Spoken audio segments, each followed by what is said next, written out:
For anybody wondering if it's worth getting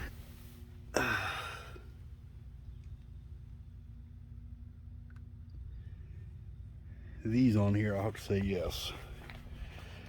I definitely pushed my stock ones as far as I could.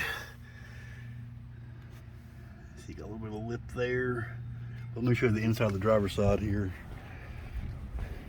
Definitely needed to be done. Excuse my messy garage here. This is why I finally changed them. I did not notice that through some of the side work I've been doing.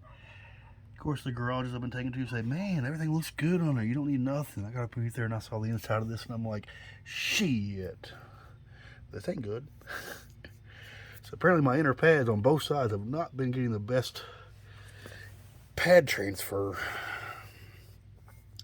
Brakes weren't way bad, but I definitely felt like the engine brake was hitting more than the brakes were at initial hit. So I think I kind of know why now. But they definitely, I need to grab my scale and weigh the other one, kind of see what it does save weight wise for sure. But just a quick look. Girodisc rotors, replacing one piece AMG rotors. I'd say we're saving at least a few pounds on them.